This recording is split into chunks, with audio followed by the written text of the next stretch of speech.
All right, welcome. And we are here today with United We Stand America and Dr. Ann Redelfs. Dr. Ann, you're in Dallas, Texas, former medical doctor, professional psychiatrist as well. Retired. And you found there were some challenges that were not going to work for you in the current healthcare or whatever you want to call it, the medical system today. And you've since then found a new technology that you believe may be some of the future of true healthcare. And you're here to share something with us about that today, of what that is and what that looks like, a bit of your story. And then we're going to actually try this technology out with those on the call and those watching the video. So welcome, Ann. We appreciate having you here today. Thanks, Michael. And I'd like to start with a question. What would life be like if we had no fear of illness? Because we knew that whatever symptoms come our way, they're merely a request from our souls to make some much needed changes. Imagine how our society would evolve. I'm Ann Redelfs, as Michael said, and I'm a graduate of Tulane University School of Medicine, where I continued my training with 2 years of residency in pediatrics and a 3-year residency in psychiatry. And during my pediatric residency, I learned about the natural course of human development and the trauma that so often interferes. I saw small children with bruises and broken bones from beatings or being thrown downstairs, and there were preschoolers with venereal diseases. Working in inner city hospitals, I saw a lot of trauma, including that perpetrated by doctors following official protocols. And when I transferred to the psychiatry department, the first question in my mind was, what happens to these traumatized kids when they reach physical maturity? Within a short time, my question was answered.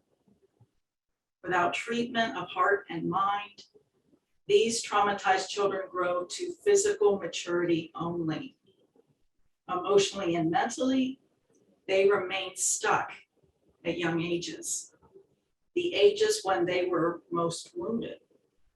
And I began to realize that my patient's symptoms were actually communicating this stuckness. Each symptom was a message of the problem and an encouragement to each person to work it through. I'm thinking of one particular psychiatric patient who had delusions of a giant teddy bear trying to kill him. And on physical examination, he had horrible scars down his back. And I asked him what had happened, and he said that when he was a boy, his dad had beaten him when he was bad. And it turned out his father's name was Theodore. So I suddenly understood that the apparent delusion was actually a true statement of his past. To a small child, his father, Teddy, was indeed a giant who seemed to be trying to kill him. And this patient had never emotionally and mentally worked through this trauma. And this working through was what his soul was asking of him. In my training, instead of listening to these soul communications expressed through symptoms, we usually gave out psychiatric diagnoses and we medicated most patients. First of all, truly safe and effective medicines can stabilize people's symptoms such they can function, which I find very useful. However, once stable and when patients are ready, it's time to work on the trauma that has blocked their human evolution by stifling and stiffening their would-be developing hearts and minds. I discovered that psychiatric symptoms weren't the only ones that communicate vital messages. Our physical symptoms do as well. And over time, I began to realize that our more obvious physical bodies were sharing the conditions of our less obvious psychological bodies, which includes the mind and the heart, our emotions. And this psychological body is what I call the soul. And the soul speaks to us through our physical bodies and their symptoms. And unfortunately, we've been taught to view these communications as the problem, rather than hearing them as communications of deeper problems. And this is the evolutionary step I believe we need to make in healthcare. Instead of just getting rid of our symptoms, we need to understand that our souls are using a metaphoric body language to alert us to problems within our hearts and minds. Instead of merely taking medication and undergoing procedures, I believe we need to listen to these communications and respond to them as asked. And to give you a personal example, I broke my arm almost 40 years ago during a gym accident, and the obvious communication was clearly something in me was broken. So I had myself in therapy with myself 3 times a day. Talk about a difficult client. Well, I found a lot of things out and did a lot of healing. And when my arm came out of the cast, I could not supinate it. It was twisted.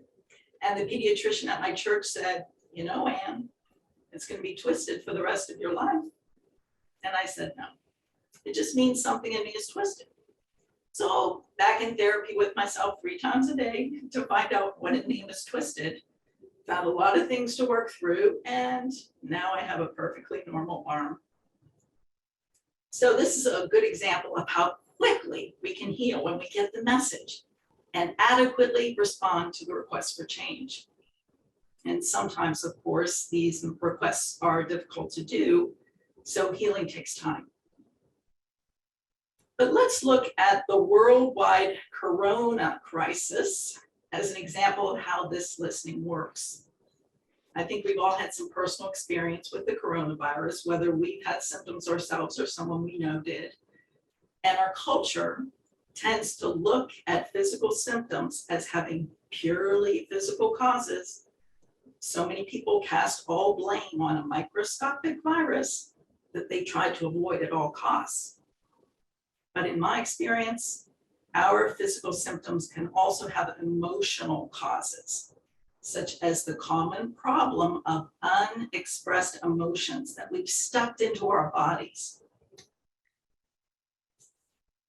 For an example, a stuffy nose is a common COVID symptom, which most of us have suffered from time to time. And nasal congestion often represents unexpressed grief. And this is pretty easy to understand because nasal congestion is part of the grieving process. When we cry, our nasal passages become full of fluid. Fever and a sore throat are common symptoms of COVID too, which can be manifestations of unexpressed anger. When we feel hot, well, we're angry. When we're angry, we feel hot. And the word sore even means angry.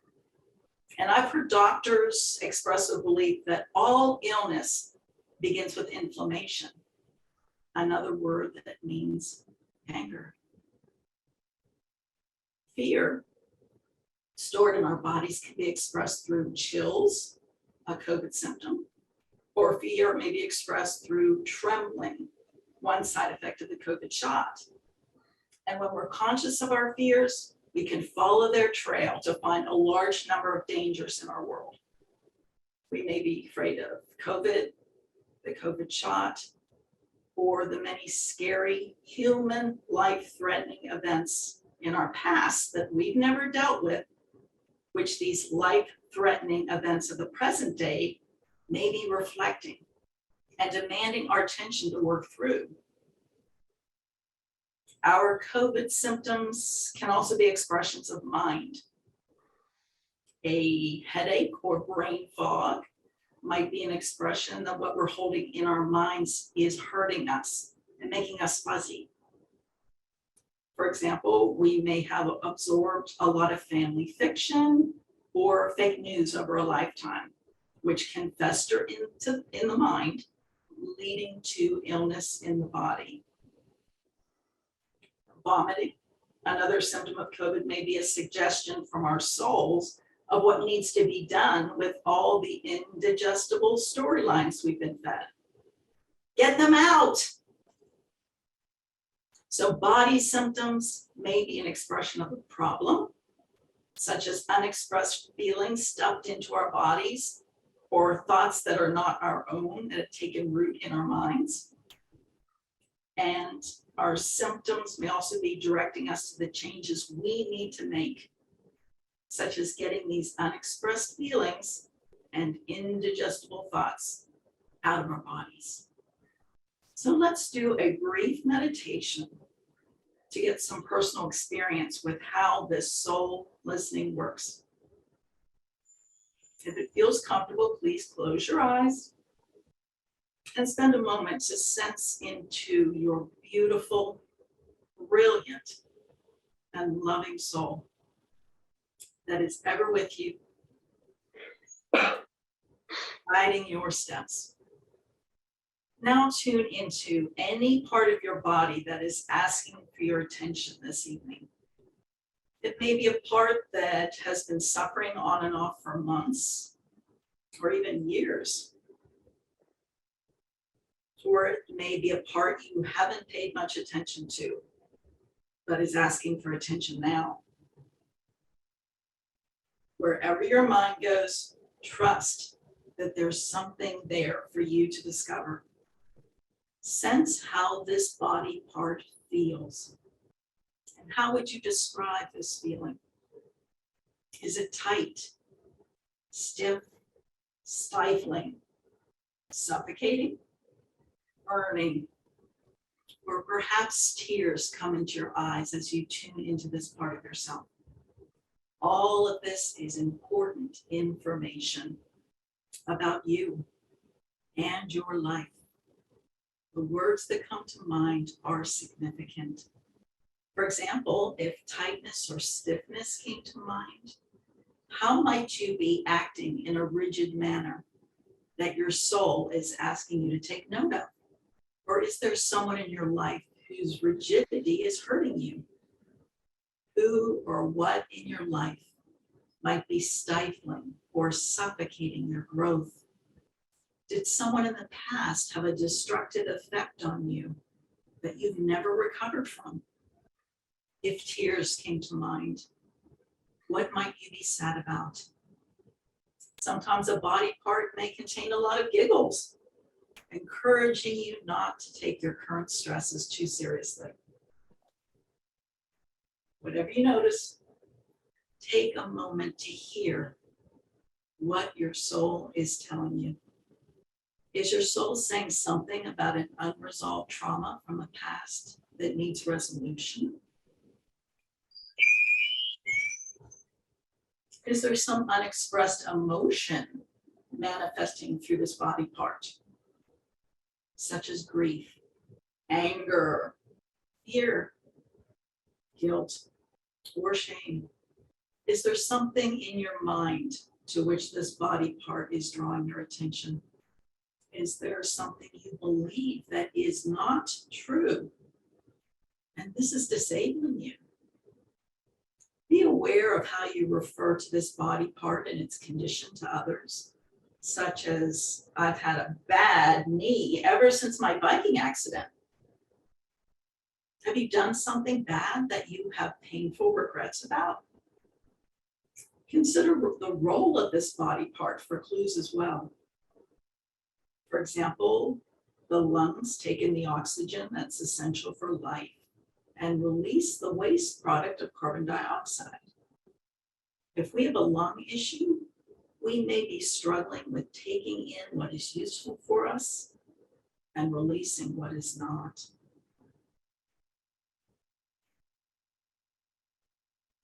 Also, if your doctor's words about this body part come to mind, consider the soul communication that may be present in their diagnoses and treatments. Now, before we conclude, take a moment to sense if your soul has anything else to say to you today. When you feel you've heard everything you need for now, please open your eyes. We must be sensitive when interpreting these soul communications because every symptom can have multiple interpretations, which can be similar from person to person or quite unique. Does anyone want to share your experience?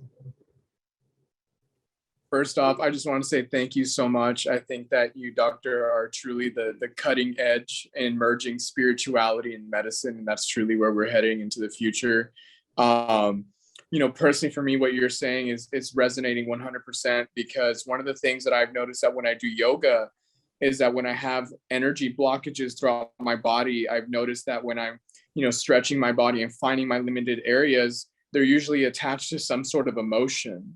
And then when I release that tension or that energy, I kind of have some memory or some trauma come up in my perception, and then it's like able to be released. And this moment right here is kind of like going into the meditation sort of doing the yoga, but not being in the yoga state, but, having that meditation to identify and listen to the body as well. And with me, something that I've been personally dealing with is kind of in my hips. I get kind of tight in my hips, and they're having to do with some sort of emotions as well. And it's typically with like some like self-esteem type of stuff, which is interesting to say that that's locked into the hips. But it definitely speaks to, as me as a man, when I have my posture, when I have my hips fully extended and I have that correct posture where I'm standing up straight and I have my abdomen out, that's the correct posture. So when I'm tight, I'm not really putting my chest out, not really standing up straight and putting my chin up, right? So it really starts helping me to identify that. So thank you so much. I truly appreciate it. That was really wonderful and something for me to consider while I'm doing my meditations and my yoga. So thank you. You're welcome. Wonderful. Good to hear. Anybody else? Okay. The last time I went to the CDC website, I read that 6 out of 10 American adults have a chronic illness, and 4 out of 10 have more than one. And I believe the escalating health problems in our nation are demanding that our healthcare industry take this evolutionary step of listening to patients' souls speaking through every symptom. And as we routinely update our technology, it's time we update our approach to healing away from a pathology-based model, there's something wrong with you, to a psychology-based model or developmental model. Your soul is urging your growth. Our wise old souls want us to work through our many traumas so we own and constructively express our genuine emotions and thoughts. And with such clarity about ourselves, we can then discern what is genuine outside ourselves. And it is to this genuineness and clarity of self that our souls and their communications through illness would take us.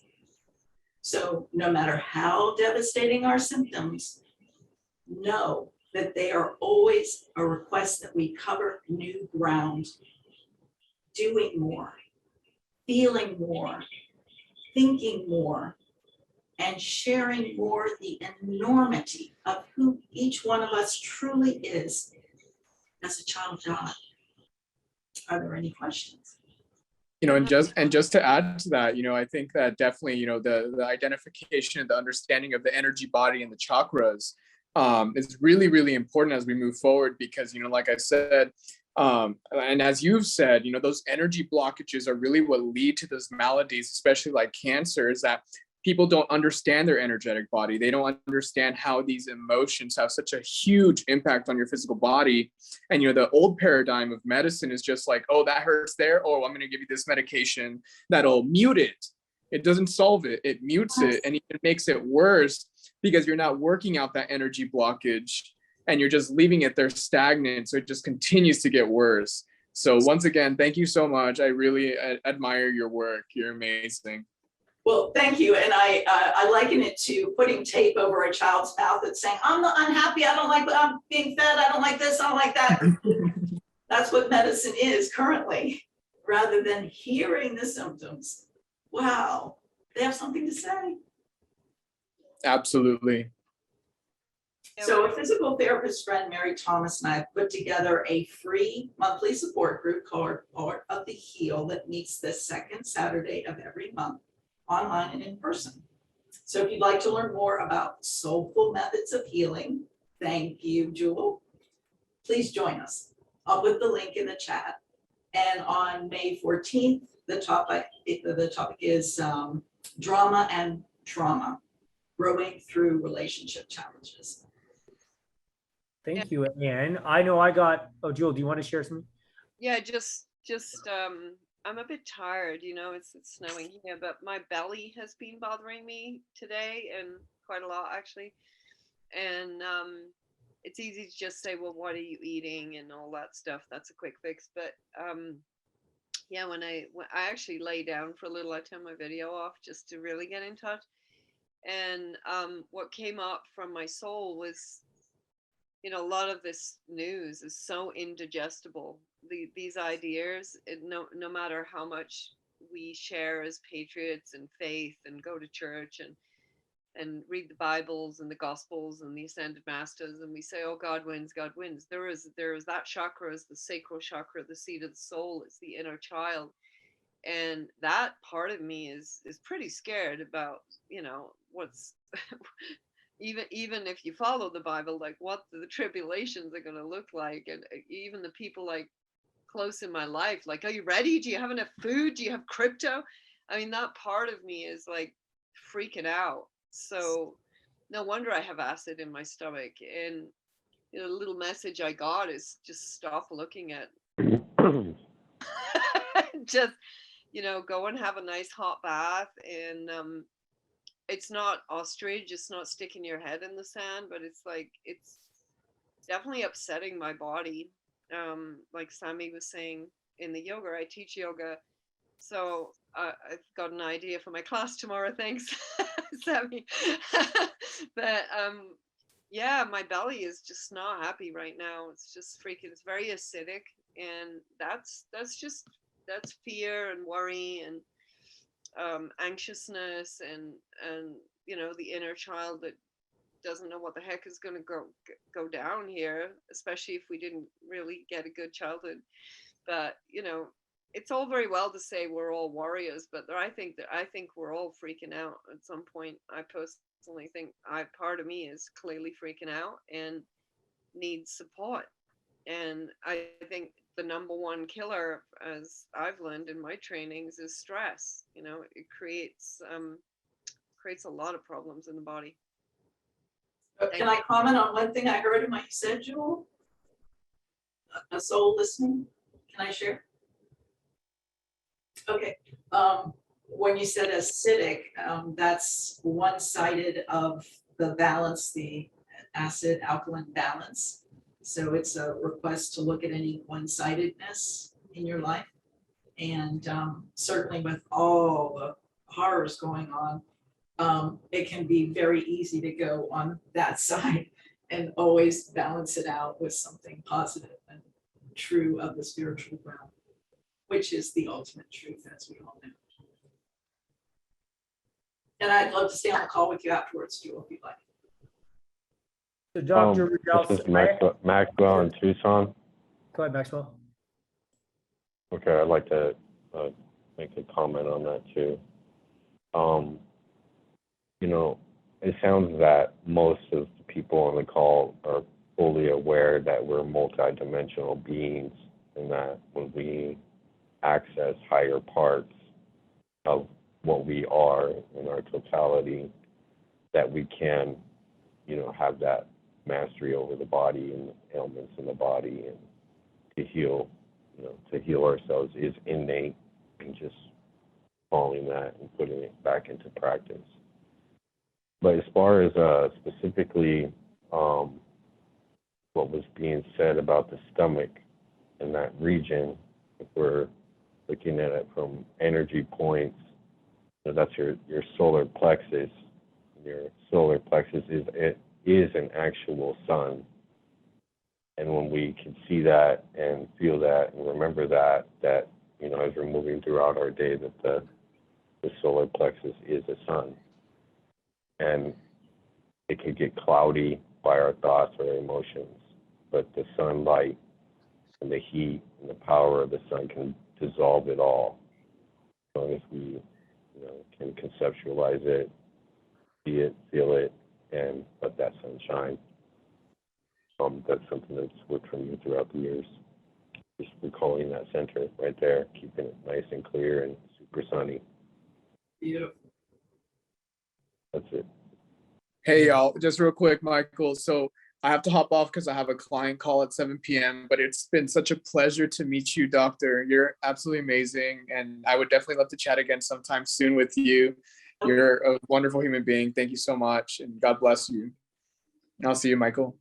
Thank you. Thank you very much for your comments today, Sammy. And Dr. Redelfs, I have a couple questions as well. And I had a good experience there, by the way. I think that it's hard to do that exercise and be present and not have something come up for some healing. And maybe it's something really major that can change someone's whole perspective in their life. And for me, I sort of got that I was sometimes moving faster than I was being present with the moment and what's called into the moment, and trying to get somewhere or do the next thing or plan something big and make it happen. Whereas what's happening right now, I'm safe to enjoy. It's safe to not have to do the next thing to be in survival mode or accomplishment mode. It's safe to really enjoy where we are right now and know that when the next thing is happening, we can do what we need to do, but it'll fall into place. So really to be more present and enjoy this slowing down. So I appreciated what I learned there. Thank you. Beautiful. Thank you. Thanks for sharing. And I'm curious, so in this process, Dr. Redelfs, not everyone's going to really understand how to heal all the different aspects of a complex situation, of course, although we have that soul connection, that healing. Are you available for sessions, or what would be your purpose in terms of working with people one-on-one? How do you go about that? How does that work? Yeah, I work on a sliding scale, and I basically help people tune into their souls, tune into their bodies, and get that deeper communication. And I'm doing the same thing at the same time, because sometimes they're blocked and they can't hear, and I just hear it very clearly myself. So together we follow the trail. It's always a big adventure. Wonderful. Okay, so to get a hold of you, the best way is what again? Let me put it in the chat.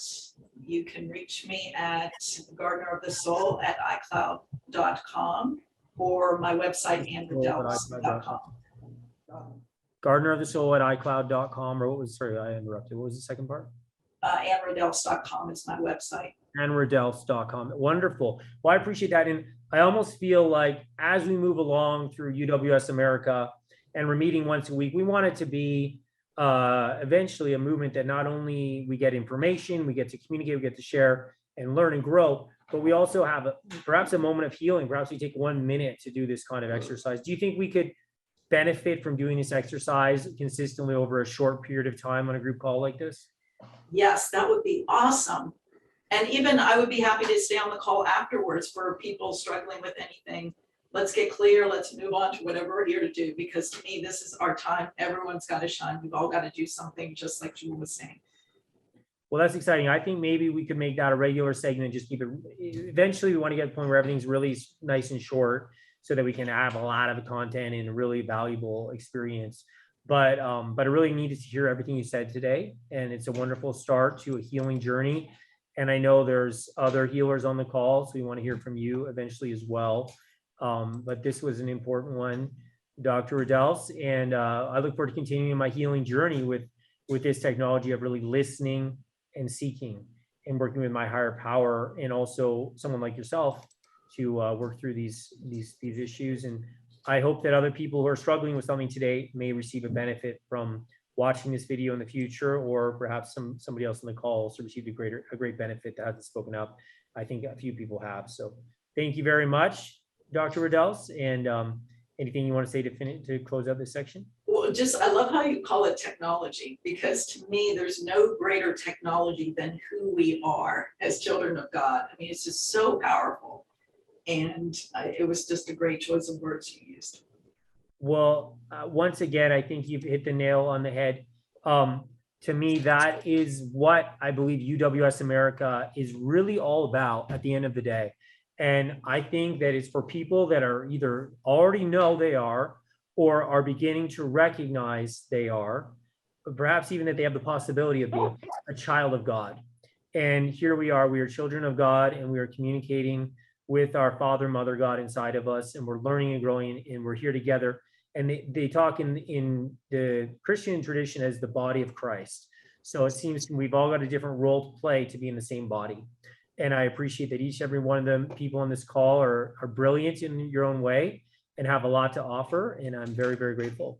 So thank you so much. And we're going to stop the recording now, and we'll move on to the next section.